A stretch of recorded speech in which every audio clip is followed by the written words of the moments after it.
presse américaine nous a souvent fort mal jugés.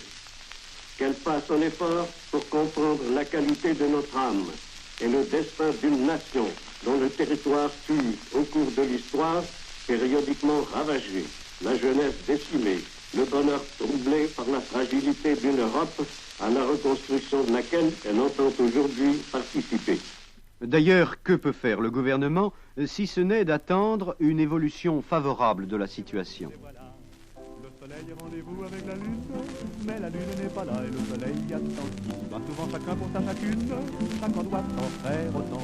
Il est difficile de s'opposer carrément aux exigences allemandes. Et il faut même rappeler d'Afrique le général Weygand, dont l'œuvre de remise sur pied d'une armée française inquiète l'Axe. Message adressé à messieurs les hauts commissaires, résidents et gouverneurs généraux en Afrique française. Au moment où prend fin ma mission de délégué général du gouvernement, je vous adresse mes adieux et vous demande d'être mon interprète auprès de vos collaborateurs et des populations de l'Afrique française. Vos efforts et votre confiance m'ont toujours soutenu dans ma tâche. La machine de guerre allemande a besoin d'hommes pour remplacer les ouvriers partis au front. Mais, malgré le chômage, les offres alléchantes de hauts salaires n'ont décidé jusqu'ici que 100 000 travailleurs français à se rendre en Allemagne. Voilà l'homme du jour. Vous étiez en chômage? Un bon moment, oui. Depuis combien de temps? J'ai au moins 8 mois dans les 2 ans. Vous êtes marié, vous avez beaucoup d'enfants? Je suis marié, j'ai 6 enfants. Vor der Kaserne, vor dem großen Tor, stand eine Laterne und steht sie noch davor. So wollen wir uns da wiedersehen, bei der Laterne wollen wir stehen, wie einst Lili Marleen, wie einst Lili Marleen, wie einst Lili Marleen. Dans l'ensemble, les ouvriers français se montrent réticents au charme de Lili Marleen et aux arguments des collaborationnistes de gauche. Chez nous, bien avant l'avènement du national-socialisme, des hommes ont proclamé la haute prééminence du travail et la nécessité d'un système de communauté permettant à leurs membres de collaborer sans hargne malgré les diversités des professions et des fonctions. Allons-nous nous refuser d'appliquer les principes français parce que d'autres nations s'en sont emparées et les ont mis en œuvre avant nous? Après le PPF Beugras, voici le RNP Zoretti. Il y avait en 1933 12 à 14 millions de voix électorales qui s'étaient portées sur le Parti social-démocrate et sur le Parti communiste. Il y avait par conséquent un paquet de millions d'Allemands qui étaient socialistes et communistes. Où sont-ils aujourd'hui, ces Allemands? Croyez-vous qu'ils soient dans les camps de concentration? Plaisanterie. Croyez-vous qu'ils sont à l'immigration? Leur chef, mais pas les masses, n'est-ce pas? Ils sont là, ils sont à pied d'œuvre. Ils ont collaboré avec Hitler, peut-être d'abord avec des réticences. Aujourd'hui, ils collaborent pleinement avec lui. Vous le savez bien. Eh bien, camarades, c'est avec ces camarades-là qu'il faut que nous entendions.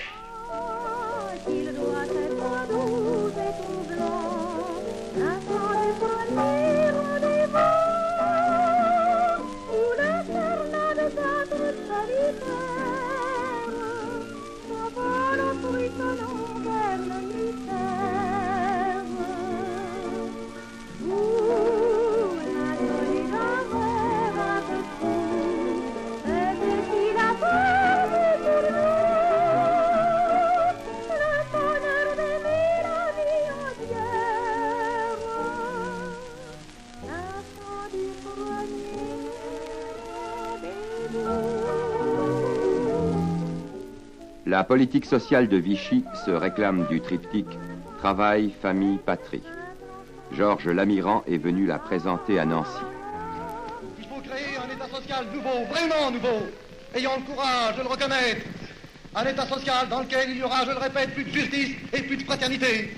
Dans lequel tous ceux qui participent à la production seront étroitement unis et solidaires dans les bons comme dans les mauvais jours.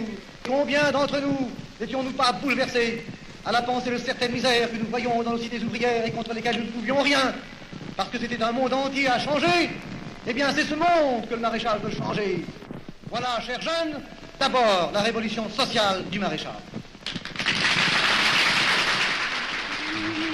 La route de France qui conduit à mes amours. Le vent s'en vend l'espérance, le ciel est bleu toujours. Aux quatre coins de la plaine, on prépare des moissons. Partout des fermes lointaines s'envolent des chansons. Le gouvernement s'efforce de démontrer qu'il agit et ne se contente pas de promettre. Je n'ai pas eu souvent l'occasion de vous annoncer de bonnes nouvelles. En voici une. La retraite des vieux entre en action. Le journal officiel publiera demain la loi qui la consacre. Cette réforme était attendue depuis des années. 20 fois, elle vous avait été promise. 20 fois, elle fut ajournée. Je tiens les promesses, même celles des autres, lorsque ces promesses sont fondées sur la justice. Le maréchal Pétain a confié la responsabilité de cette politique à un secrétaire de la CGT, René Belin. Jusqu'à ces derniers jours, le montant de la retraite dont les travailleurs pouvaient avoir le bénéfice au titre des assurances sociales était de l'ordre de 600 à 800 francs par an. Désormais, la pension minimum est de 3600 francs par an. Les vieux ne se nourriront pas de billets de banque.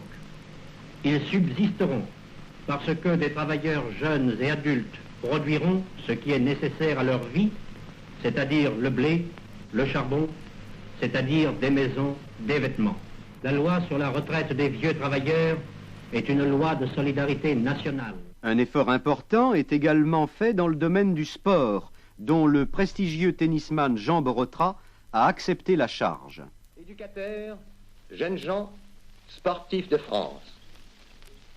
Où en était-on avant la guerre des disciplines corporelles dans les établissements d'enseignement? Dans les enseignements secondaires, supérieurs et techniques, il n'y avait que quelques centaines de professeurs d'éducation physique. Je me suis d'abord préoccupé d'augmenter le nombre de ces maîtres, d'améliorer encore leur formation. J'ai renforcé leur action par la création d'un corps de moniteurs et de monitrices qui comprend dès maintenant 600 moniteurs, 180 moniteurs-chefs, 19 moniteurs nationaux. À Paris, que sillonnent les vélos-taxis et dont les nuits sont soumises au couvre-feu, on s'efforce d'oublier les privations. Les théâtres, les cinémas sont pleins. Les artistes allemands viennent jouer et chanter à Paris dans le cadre de la collaboration culturelle.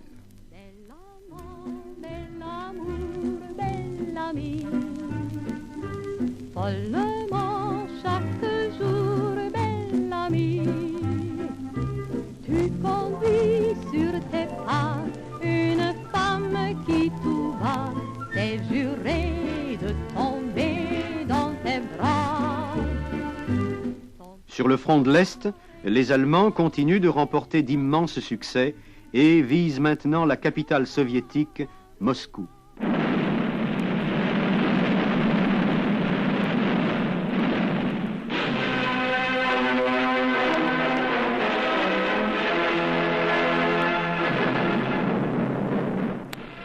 Im Osten wird schon an mehreren Stellen die etwa 100 Kilometer Verteidigungslinie der sowjetischen Hauptstadt gekämpft.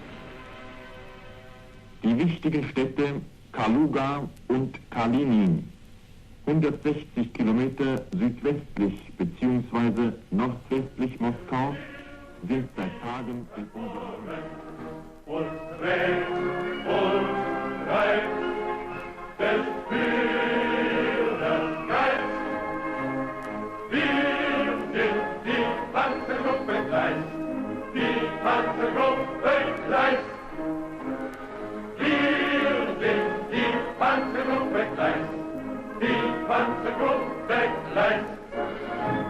Ces victoires coûtent cependant très cher aux Allemands, ainsi que le souligne de Londres le général de Gaulle.